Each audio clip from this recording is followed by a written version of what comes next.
to AI Insights. I'm your host, Fleur. I am the founder of AI Insights, and I'm here together with my co-host, Grainne Popen. Grainne. Hi, everyone. She's AI Market Lead, and we're going to talk to you guys all about what has happened this week in AI because, a lot has happened, and we want to keep you guys all up to date. So we're going to talk about the major AI model releases, also how Gen AI is expanding, the AI agents, open source, and also about the new ethical and geopolitical developments happening this month, or that have happened this month. So first up are actually the major AI model releases. So did you see all of them? I was like, oh my God, they're spitting out one after another. Yeah, so there's been a lot of different, so it's like GPT 4.1, Llama 4, and then Gemini 2.5 Pro. So most of the leading models have produced an update recently, which is interesting. And then also we talked in our last podcast about this latest launch that really took people by storm. It was like the Studio Ghibli photo generative AI update. So it's interesting to see the other models also kind of push through updates after one update became viral. I mean, we all heard the discussions indeed about Google Gemini's 2.5 Pro, about the Ghibli style that had Yes. been coming out. Everyone had been testing it. I'm not shy in saying I was also testing it out to see the drawing style. Actually ended up looking pretty well. Hmm. But what I also noticed was that it was not just limited to the Ghibli style that it could recreate, but any type of anime. Like one of my favorite animes, for example, is My Hero Academia. And it could even redraw me in that style as well. Really? Okay. Yeah. Yeah, so there's a lot of capacity there. That's kind of already blending with our second topic of generative AI expansion, just like image, video, and the different multi-module tools. Would you say that all even DeepSeek, does DeepSeek actually do AI image generation yet? How often do they roll out updates? Well, because it's open source model, a lot of people are also making their own edits to Yes. DeepSeek, depending on what their usage is. I have not heard that that model has been used to create images yet, but maybe that's something we can look into during our testing this month. Yeah, it's also interesting that it's open source. Do you think that do you think that the maybe American companies or American big tech companies were looking at the open source of DeepSeek and then using that and maybe even using some of that in their model? Because after DeepSeek was released, I did see that ChatGPT, so DeepSeek has this quote unquote search function where it includes Uh-huh. sources. And then right after DeepSeek was released, I saw that ChatGPT then started including that. So I would say are there any sources that would indicate that there is a definitive sort of, because of the competitive environment, if one model comes out with something and it's seen as effective, then all the other models will do it? Is that part of why ChatGPT had that update? I definitely think it is the reason why they released such a major update. So that the GPT 4.1 series that now actually outperforms its previous models, instructions, following, and long context text. And it can also support now up to 1 million tokens and even bringing a June 2024 knowledge cutoff to it. But I would definitely say they are using part of it because it is open source, so anyone can use it to improve their models. I mean, Meta even made separate labs dedicated to analyzing DeepSeek, and they now also reuse it into Llama 4. So that would be Scout and Maverick, which are Mhm. also open source multi-model models. It's such a hard word. Yeah. And that's also why that model's now outperforming as well. Is because they are reusing open source models into their own thing to make it even better. Interesting, yeah. I wonder if the dynamic would be severely different if DeepSeek was closed or didn't have this open source principle. I think in the beginning it would be hard, but eventually people will Figure it figure it out. out. Yeah, figure it out, especially if there's entire labs dedicated to looking at other open source models. Are Gemini, which AI models are open source and which aren't? Would Gemini be open source? I don't think so. To look into that, to be honest, to be exact. But I think Gemini is an open source as well, I just from what I searched heard it. in the past. I just searched it up and it says that Gemini is not open source. So Google has released smaller open source models such as Gemma. I've heard of Gemma. I think I've used that, but Gemini itself is closed source. That's kind of interesting, that dynamic between closed source, open source, and how that affects, updates and progressions in the Uh-huh. technology. I wonder if like if every single model was open source, if we would kind of just arrive at this like unified product that like all these different AI products would be the same, or like have, you get consistent results, because I use DeepSeek and ChatGPT synonymously, and it's kind of similar results. I think in the beginning, DeepSeek was a little bit better, and then ChatGPT obviously made updates based off of DeepSeek capability, as I indicated with like the fact that they have that search function and everything. And now, as a result, I feel like they're back on par with each other. So yeah, I feel like it's an interesting thing to consider. What you could look into are these tools. So is there, for example, the Team AI, or there's also this other tool for My Ninja AI that use all these different models that are actually already out there, but then chooses the most useful model for your prompt. Really? Yeah, I've never heard of that. What's it called again? Ninja. MyNinja.ai. That's a really interesting one. I hadn't heard of that before. Okay. It's recently new, so people are still testing it out, but it is interesting to look into it. But No, there are these, I wanted to say, there are these AI tools now out there that use all these different models, and then indeed, like I said, they use the prompt, they check the prompt and see, okay, what's the best model to answer this? yeah, that's really interesting, especially now that there's so many different AI models. It's good to have like a meta model, that kind of can pinpoint you to what you need. And that kind of gets into the realm of AI agents. Anyways, that's besides the point. I guess moving into kind of the second topic, which we touched on earlier, generative AI expansion. We spent a large portion of the last podcast discussing this with reference to the Studio Ghibli, like ongoing Mm-hmm. viral event, but just now there's an expanded capacity for images, video, and multi-module tools. I actually used that for the first time this week. So I'm doing a project, like research analysis for one of my classes in university, and I'm kind of analyzing how AI perceives different cultures or different groups of people Mm-hmm. using the AI generation function. So for example, I asked Gemini like create an image of an Irish family, and it would actually, this was kind of funny. So I said create an image of an Irish family, and then it was, like it was an image like of a family. It was like a mom, a dad, and then a daughter. But the mom and the daughter were wearing this like one particular type of sweater. And I've not really necessarily seen people wearing this sweater in like America or the Netherlands, but so many Irish people wear that sweater. Like I went into one of my classes like an hour after doing that, and I saw like three different people wearing that type of sweater.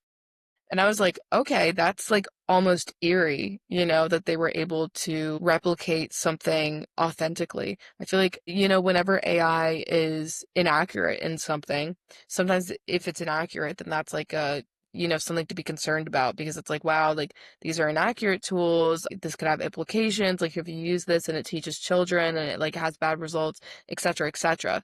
So bad results is bad, but good results is kind of jarring in a way. Like there was an uncanny valley effect where I looked at this image, seen like kind of the styling choices, and then saw those styling choices reflected in, what I saw around me.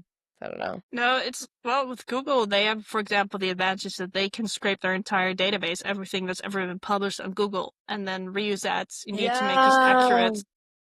that's true. Gemini does scrape all of Google. But doesn't ChatGPT also have scraping capacities, or are those limited? No, they are. That's the entire issue that's now going on, also with the debates surrounding copyrights, which we discussed in actually a few previous episodes about that they scrape the entire internet and are now Yeah. using arts and images of people without their consent. Yeah, another thing that's interesting is Instagram is now submitting photos on its platform for use in AI. So unless you like opt out, and I don't think in America you have the right to opt out, but I'd have to double check on that.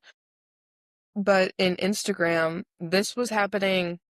Forget the timeline for this. I saw a resurgence of posts about it recently, but there was like kind of this like viral post going around where people would put on their stories like, be sure to opt out of this program. Like Meta is going to use your data to train AI. It's going to devastate Mm-hmm. artists, etc., etc. So yeah, there's also implications with regards to image expansion of what is training this data? If it is extremely accurate, is it because the development has been unethical? And then just kind of questions on image scraping in general. There's still ongoing lawsuits regarding artists suing different AI models, the New York Times suing, pretty sure it was ChatGPT.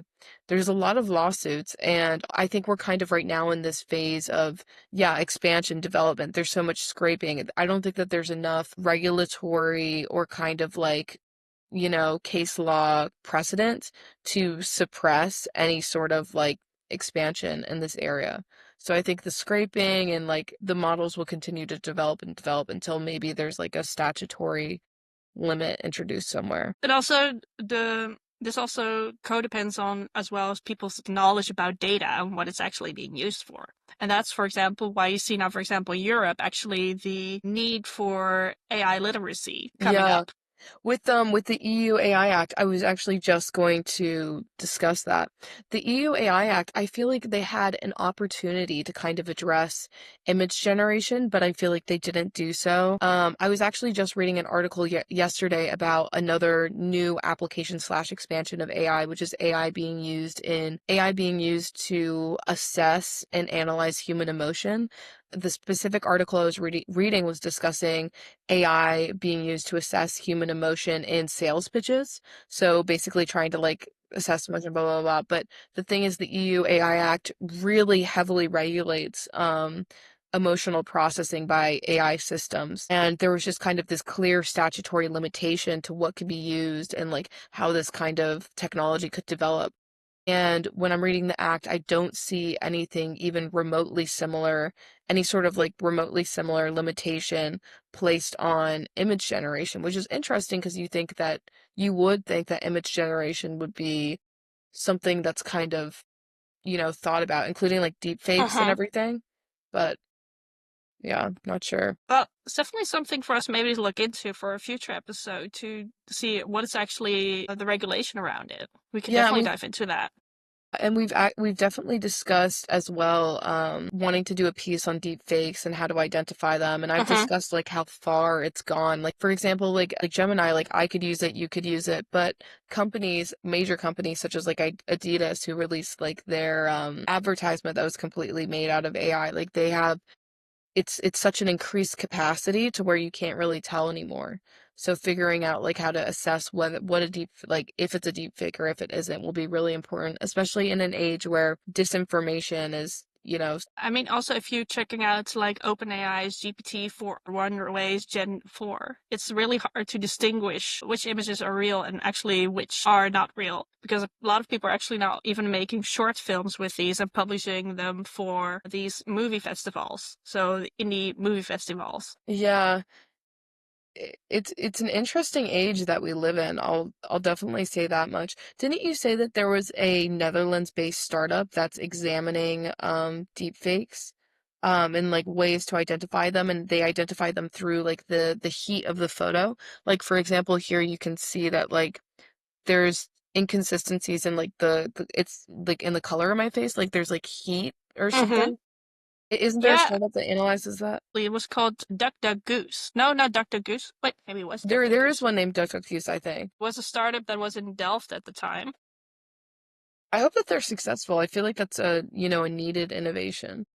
I would expect to see more of those innovations coming out of America, like as opposed to just AI technology, like responses to AI technology and companies and organizations that are created to make AI to make society more livable or, to ensure that the AI regulation is ethical. Well, there's also this other company that I recently learned about, which is called Nebel, Hmm. and they make secure. How do you call it? They make secure, like highly specialized, high performing computing and storage solutions to make sure that AI is like kind of in a private cloud, so it doesn't like go everywhere. Oh yeah, like increased security. Yeah, increase security, Okay. which is pretty interesting because it's a Dutch startup and they're already being backed by Nvidia. Backed by Nvidia, that's huge. The Netherlands is like such a scene of innovation, I feel. So is Ireland actually, but I think less with the AI regard. I think the Netherlands is really they produce a lot of innovation regarding AI. Also, just to clarify on the EU AI Act and what it says about deepfakes. Mm-hmm. So it has transparency stipulations. So AI generated or manipulated content must be clearly disclosed as artificially generated or manipulated. And that includes audio, images, video, text, but it doesn't outright ban deepfakes or anything. Which, I mean, I think that's another thing about these technologies. I think it would be impossible to fully ban deepfakes because I think that they will have, positive uses maybe in the future. Like there's new forms of media that are being created Mm-hmm. by like deepfakes and etc. Yeah, I think it's just about how it's used. And also broader adjustments to a society that has access to these tools. For example, like the startup where it allows you to like identify whether or not it's a deep fake based off of like heat, it's heat sensors, right? Or Yeah, heat sensors on your face. So the way your face changes because of like if you're blushing or the warmth of your face, compared to if it's a deep fake, because at least from the demo I saw at the time, that it stays completely blue. yeah, yeah, yeah, yeah. Interesting. And I wonder also if that's like so that's a way to identify whether like a human face is deep faked or not. And I think that's really good because that's kind of in the realm of like identity theft and etc. Like if somebody were to deep fake my face based off of all the Mm-hmm. things on the internet, like that program could be used to, to identify that it's not me. But I wonder if there's any way to kind of differentiate deep fakes, like say like of a room. Like if you deep fake like an image of a room, if you would be able to tell because you don't have access to that same like heat sensor sort of dynamic. Or maybe you would. Not sure. But let's definitely deep dive into this topic, maybe for a specialized episode next week. Yes. The truth around deepfakes. Because Hmm. also, when you think of AI, you think of indeed it having a face. But this actually goes good well to our next topic, which is actually AI agents and automation. Hmm. Because a lot has happened again, because AI agents can now like even do complex tests, access your browser, and complete those tasks compared to when it used to be just a simple prompt and then having a solution appear in your browser.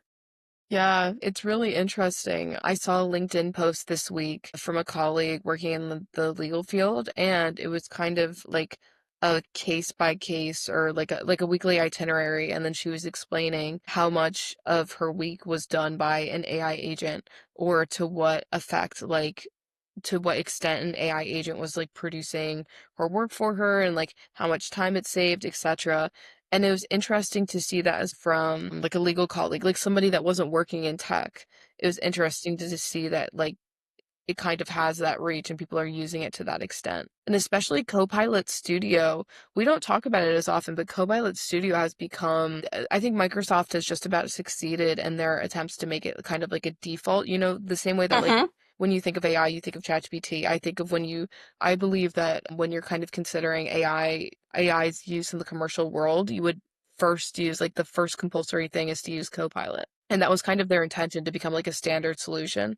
And I really feel like they've succeeded in that. And if they kind of seize this AI agent space and are able to sell Mm-hmm. professionals in different industries like a safe, reliable AI agent product, I feel like that would just increase their dominance.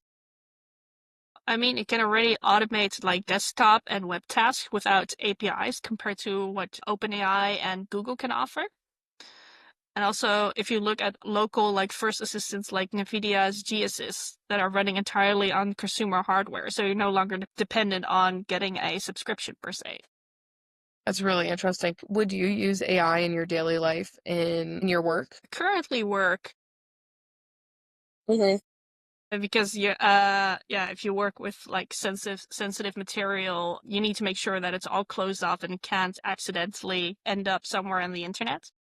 Hmm. But if you're talking about like my personal stuff, so for example, my stuff as hub leader or running this podcast, I would definitely say yes because I work with public information, so that's kind of like a different situation. Hmm. Yeah. But actually, to be honest, if this, for example, like what I'm reading now about Copilot Studio, that you can, like I said, run on your desktop and do the web task without APIs, so it's actually on my computer. So then it might be a different story because then I can also know like where it goes. Yeah, and that's another interesting thing, which is that I feel like So a lot of the reason I feel industries aren't are trying to refrain from ChatGPT and other AI solutions is that security and privacy element, especially with ChatGPT, given that it's in America, the databases are in America, etc. But as different solutions emerge, especially Microsoft Copilot, which could potentially, because they work so closely with the corporate world, understand the pain points, etc., they could potentially move towards like local data storage or web tasks without APIs. That could kind of, surmount that barrier. Do you think you would use AI to do all these different tasks if the information was locally stored? Yeah, there's no chance of it suddenly going somewhere because of an update, then I would definitely say I would be all for it. Mhm. Okay. Well, there you go. Interesting. I definitely use AI in my daily life. I use it constantly. Oh I've yeah, same here.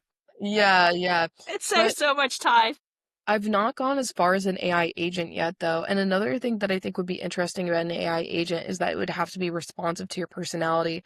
And it would have to, there'd definitely be like an emotional element because you would ask, like, hey, I have a scheduling conflict. Which should I prioritize? When you allow it like that sort of control over your personal life, then it kind of raises concerns, as I was talking about earlier, just in the realm of like AI assessing human emotion. And I mean, that's technically, there's a lot of limitations on that from the EU AI Act. So it'll just be interesting to see how it's formed moving forward. And I think that Microsoft Copilot will be one of the largest players in determining kind of updates in that area. I'm actually surprised that ChatGPT hasn't, done more work with regard to AI agents, but I feel like that's less of its goal as a company. I feel like it already occupies enough space to, you know, that it doesn't need to go Well, down that road. they do have the options already available, but the problem is you go to it's $200 and up if you want to use it per month. Really? I would You can never look it pay up. that. I would never, ever, ever pay that. That's where we come back into where it is actually able to replace like certain tasks for a certain. So maybe like if you are in a startup position, like we talked about, you don't have a lot of budget. You might not be able to hire people, but you can invest into those AI agents to do those tasks. So the one that does your marketing, the one that does your social media, these kind of like creative tasks that could be picked up by AI. It's a good point.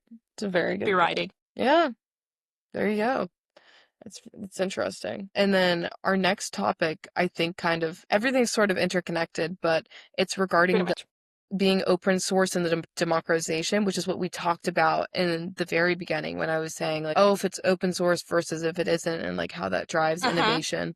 So Meta's Llama 4 and DeepSeek's new open source model have demonstrated that top-tier AI is no longer limited to big tech, with efficiency gains allowing smaller players to compete. We kind of already gave opinions on that earlier. I will say I had like an interesting perspective into DeepSeek where one of my colleagues who formerly lived in China and studies Chinese, I was like, oh, what do you think of DeepSeek, etc. And then he was kind of saying to me that because of the way that China's workforce is structured, there's a lot of emphasis currently on like independent innovation, and people have maybe like time and space to pursue like technological innovation or like work on projects, etc. So, I mean, it'll be really cool to see if there's any sort of other major player emerging out of China. And if it would be open source still, go on. No, what I would definitely say is actually not to just look at China, but also Africa is also now making a play for AI as well Really? as a continent as a whole. But there is the interesting with them is that they focus on an entirely different thing, which is stuff like making sure that there's enough water. That's they look at farming compared to Wow. what the other like because that's what I love about when you look at like the Europe, the US, and China. They're like going for like AI dominance mostly. But Mhm. for example, the continent itself, the continent Africa itself as a whole is like focusing more on, okay, how can we make sure that we actually survive?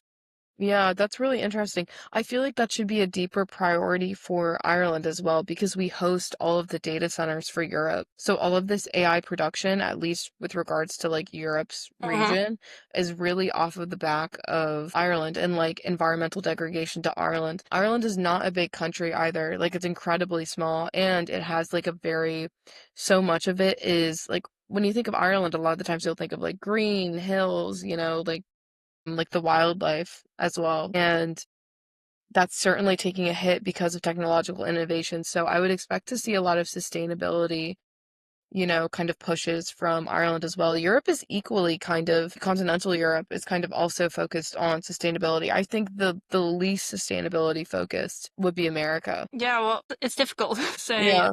on this part because I do know everyone's like trying to focus on also agriculture, but indeed, maybe what you said when it comes to sustainability, it's more focused like on profit compared to other countries that are actually more focused on indeed the sustainable parts, like following the SDG goals of the United Nations. I see. And then there's an example of, open source and AI democratization through Hugging Face and their acquisition of Pollen Robotics.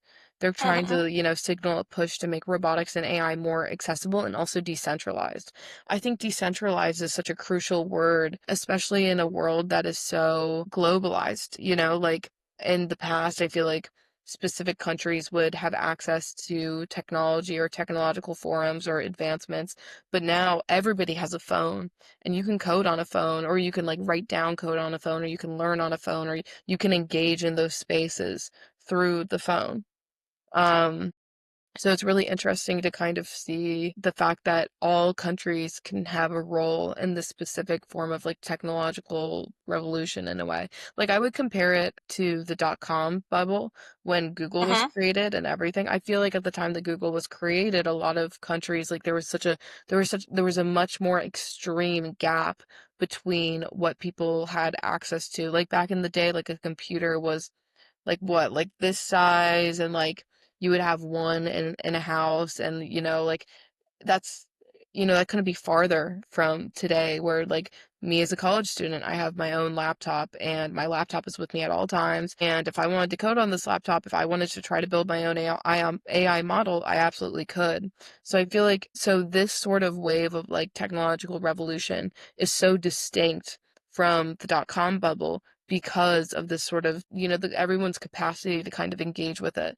I think it allows for more like talent and innovation to kind of come through. Exactly, a lot more people can try it out. I think if you, for example, now want to make like a successful company, it actually depends a lot on strategy as well. Your strategic skills as a person to make yourself a unique. Why would people want to buy your product? Why would you be the person they should invest their millions into? Yeah, exactly. I thought it was really interesting what you said about Africa having distinct goals as compared to the EU and America's bloc. That kind of goes into our final topic, which is the regulatory, ethical, and geopolitical developments with regard to AI, because there's such a, there's so many different themes and so many differences internationally in its usage. Recently, some updates like in that realm is the US government blocked NVIDIA's H2O AI chips from China, escalating tech tensions and impacting global AI infrastructure. So, is this a part of the ongoing tariff situation, or is this just like a separate initiative not involved with the president, but to do with like other factors? Feud that has been going on for the past few years, and this is simply because the technology, um, like I think this comes more to like geopolitical realm where you don't want one country to get your technology because that would put them in an advancement compared to you. Hmm. And this is the same thing that happened a few years ago where where ASML, for example, was blocked from producing their machines in China. Hmm. And that's the same thing now with Nvidia as well. Like these are high performing chips that they want to create in China because it's just cheaper to produce compared to if you would, because China simply they have the resources needed to make these. Although in the US you also have them, but that would mean you have to dig in places where people might be living right now. Yeah, but another thing though is that DeepSeek doesn't require NVIDIA, right? It doesn't require those chips as well. Yeah, so if DeepSeek is able to operate without those chips, China technically is like I think that China would be able to innovate around any kind of restriction that's put on it with regard to materials. Yeah, isn't DeepSeek completely without NVIDIA? So why would it doesn't even maybe necessarily. No, but it could run even better if they had access to those chips, Okay. or at least the chip technology. They probably give it a different name, but it Yeah, would no, pretty that much is run through the same blueprints compared to. yeah. In that case, then I wonder what different African models are using because the NVIDIA graphic cards minimizes environmental impact. So if you're looking to kind of minimize impact on the environment, then you would probably run off of some sort of other power source or have it, created in a way that wouldn't necessitate use of those chips. It's really interesting. I saw a little while back, there's like a few different disparate like green AI tools. I don't think that I don't think that it's strategic to market something as just a green AI tool though. I feel like an approach Like like Green PT. Green PT, yeah, it was Green PT. Were you the one that sent me that, Yeah, I by the was the way? one that sent you that. Yeah, of course you were. Oh my gosh, I don't even know why I thought it could be somebody else. But Green PT, like I don't think that it's an effective kind of marketing route because I like take for example DeepSeek. Like DeepSeek is fundamentally better for the environment than ChatGPT. But if it was just marketed as like a green website and it said like, better for the environment, etc., I don't think it would have had the success necessarily that it did. I think the fact that it marketed like I'm actually surprised that the environmental effects or the environmental benefits of DeepSeek aren't, acknowledged more. This comes back to it being a Chinese product. Yeah. Even, But even though it's just a Chinese startup, it falls being marketed as a Chinese product by the West. yeah, that's true. I don't think that Green PT is a very cute name, but I don't think that sustainability should if your aim is to kind of almost replace ChatGPT or to be a standard solution that is if your aim is to help the environment, then you want as many people as possible to be using your product. I feel like you capture such a larger demographic if your marketing isn't only stipulated on green energy, etc. But maybe I'm thinking about that from an American market perspective because American demographics are not necessarily, they're not overly swayed by sustainability. So who knows? Also, it's very interesting, kind of like the geopolitical shifts with tech. Like, for example, the US wanted to ban TikTok recently. And then it was banned and then it got unbanned and it was a whole thing. Yeah, people switch to Red Note.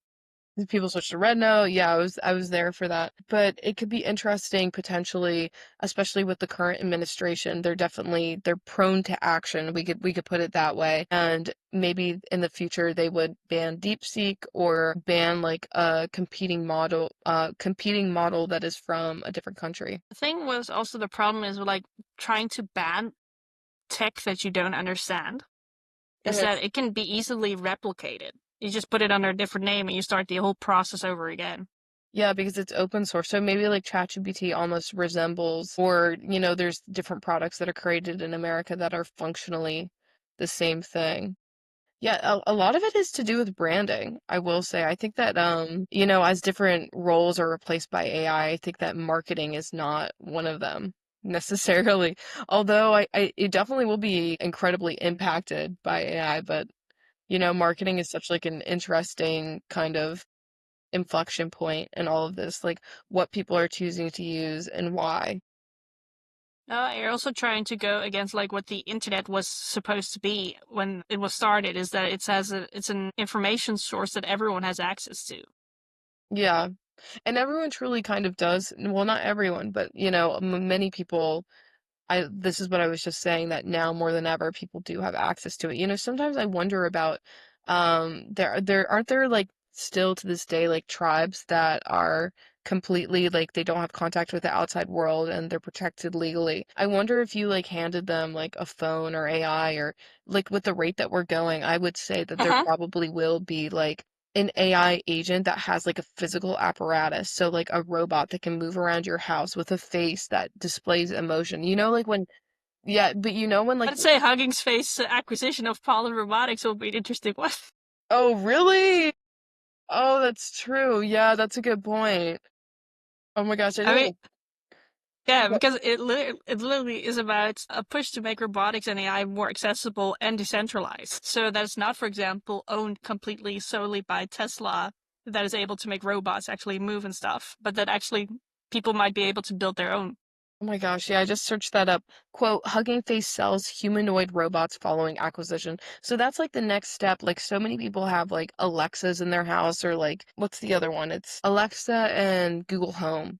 So the next kind of stage of that would be, oh, it's like crazy to think about. Imagine but my original point was like, imagine you have that like apparatus, like, and it's capable of, like the face is anything that you want it to be, and the exterior is anything that you want it to be. And like when you see a human face, you feel emotions. It's like a biological, like if you see like a human face smiling, like you feel better, etc. Like, can you imagine putting like a technology that's capable of so much that is in tune with emotion, regardless of the EU AI's Act, like kind of like limitations on that, like in front of somebody that has had no access to the internet previously? Like, it's crazy how far things have progressed, and I think that they're only progressing farther. I think that, Well, what you should actually, to interrupt you, you yeah. should actually visit a robotics challenge. So, like a robotic competition of high schools and middle schools. Those are so advanced right now. And Really?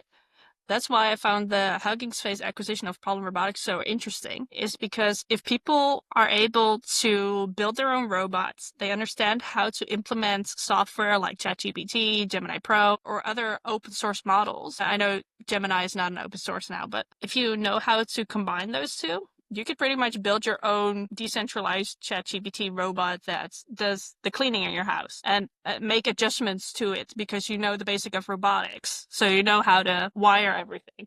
That's crazy. I just searched that up there. Dublin City University is hosting a 2025 Lego League Challenge InterVarsity Hackathon. So it's about using Lego robots and computational thinking to design prototypes tackling deep water issues such as marine conservation, deep sea exploration. Isn't that like, yeah, it's really crazy. I feel like the advancements are to a stage that like they're making, yeah, anything's possible. Sky's the limit. Literally. Did you see that Katy Exactly. Perry just went to space? Did you see that Katy Perry just went to space? I did see it. I did have my doubts. Yeah, apparently she came back and she was like, that wasn't worth it. She kissed the ground and stuff. But the thing that okay, no, I'm not going to go into that part yet. Is But it Katy Perry going into space? You don't want to go into it's that. goes for no. I'll talk to you about it later offline. Yeah, Because because we also have to wrap up. Oh, this yeah. might be a good continuation for the next conversation for the next time for people to hang on about my personal comments about it. Yeah, I think by the way, last few updates before we shut down is actually Meta that actually is now facing lawsuits because it of alleged like use of pirate book content for AI training, also reigniting debates about data ethics and copyrights Hmm. about ChatGPT's memory feature because it actually raises questions about privacy and personalized questions. As it now Yeah, like this go remembers this everything. yeah, this goes into that emotion, like this the emotion and like that kind of conflict Yeah. between the regulation and what it's capable of. Yeah, go on. Yeah, so because you pretty much just throw everything in there and it remembers now. So it's handy if you like want to write like, hey, write personal bio for me. Uh-huh. But it also means that OpenAI now has access to that information as well. Which is not good. No, if it does accidentally leak somewhere else and you put in personal details like your how do you call it, like your personal country numbers and your password or something like that, accidentally it now remembers. You can't get it out. You can't say erase it. Yeah, very jarring. And I think that there's also, I don't know if you've seen this, and this will be like my last comment so that we can just wrap up, but there's now therapy AIs that have memory and, extremely obviously emotionally involved. And their kind of statistics on them are that they're incredibly effective. In some cases, more effective than human to human therapy. And a lot of people use ChatGPT for that function as well. And that's a lot of people use the memory function for that to have like a personal agent that understands you and can respond to emotional needs as well as practicalities, such as, I have this, but I need to do this or create my schedule, etc. So, Yeah, but I think the difference with that is, for example, also if about your privacy as well being warranted, because it's a different with a licensed psychologist because they have like patient doctor confidentiality mhm. compared to ChatGPT, where you can just ask a warrant for and then simply it's given because all they need is a warrant for that. And when it's patient doctor confidentiality, there's completely different rules around it. Yeah, and there's also there's HIPAA, like there's so many laws, and I mean, especially with like the lawsuits pending, there's going to be a lot of developments in like that kind of statutory realm. But anyway, that's us for this week. Those are the Yeah, developments. Been quite a few.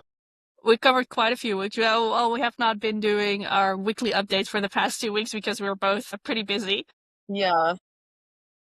But so now everybody's been updated about the new AI models has been released. Also, Gen AI that's expanding, Hmm. AI agents, the development of open source and democratizing AI, and also the new geopolitical developments that are actually happening around the world. So with that, we're closing AI Insights for this week. Hope you guys are fully updated and feel like you know now everything about AI for at least the upcoming week. This is me closing off. Stay AI amazing. See you next time.